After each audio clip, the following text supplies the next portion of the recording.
If you were to describe book 2 to one of your teammates, what word would you hoping for? Ooh, that's a good question. Everyone loves Easter eggs, so we can get right into that. Devin Booker.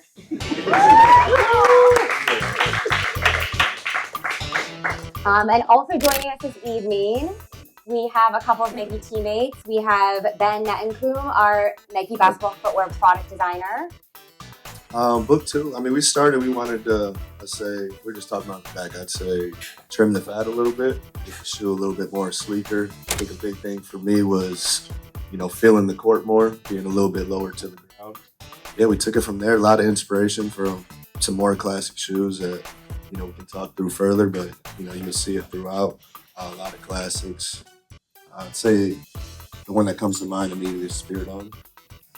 We'll be flipping some Spirit On colorways on it this year also. Can you talk about a little about the design process with Ben and Kimberly?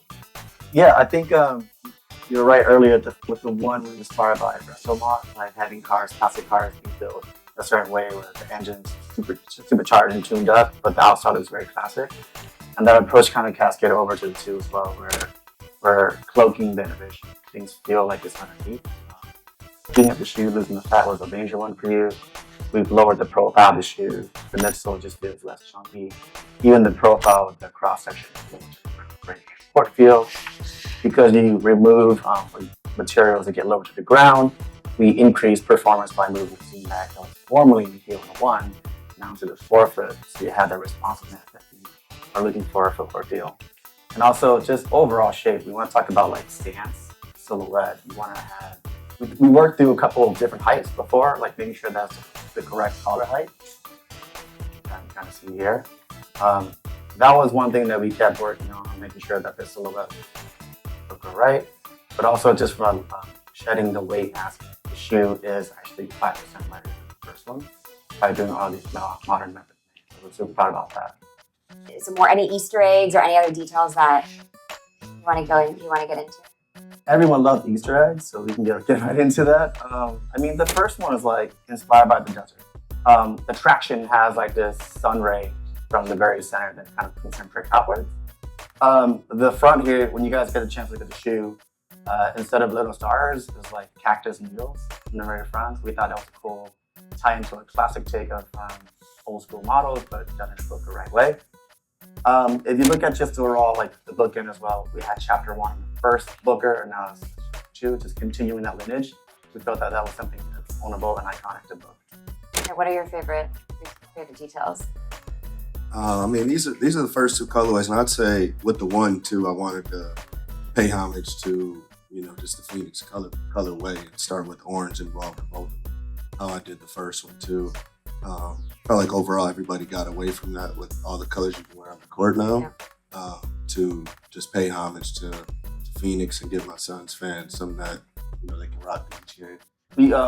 You'll see it later, but the storyline of this like Phoenix colorway is like the last book 1 will be like this torched finished colorway.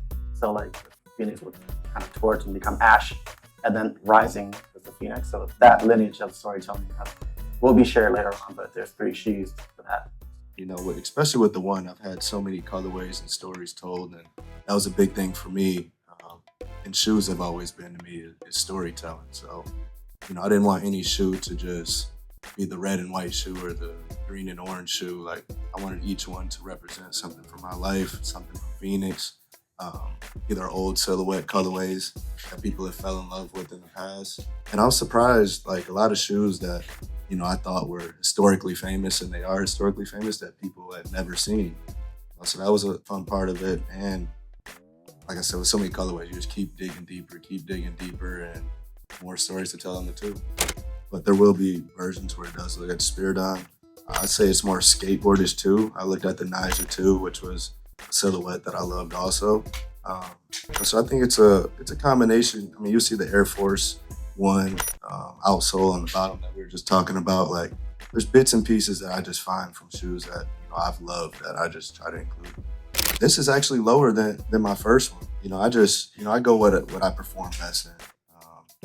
As much as I'd want to be different, do a super high top shoe in the midst of everybody going low, like this performs the best to me. This feels the best on my foot. So that's what we landed on. There's going to be a few limited pairs, one of 1,000, one of 2,000. I think we have on a couple silhouettes. A couple stories that were told on the one that are going to carry over to the two also. So we're definitely cooking. The college drop, the Oregon players, they're getting 2 colorways on it also, which is important for me because I know when I was at Kentucky, people sought after our Kentucky exclusives. I had people DMing me trying to send me money. Can't say if I did or didn't. I don't have the shoes anymore. Yeah, so the college P's are super important. I did that the first time around and try to include colleges that have a special connection with me. Like Missouri was one that my dad played at. He was super geeked on that. I think on the 2, Kevin Young is the coach at BYU, and he requested some. They have some standout talents on that team also. So college part's been a lot of fun too.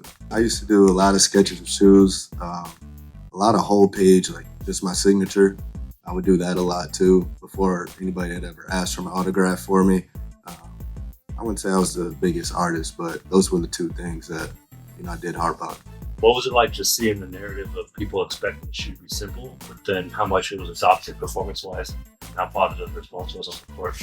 Yeah, that was the perfect draw that we were trying to find, because I know a lot of people have tried to transcend the court, and I do not want to lose the integrity of being able to wear this off court and in the streets. And If you were to describe Book 2 to one of your teammates, what word would you hoping for?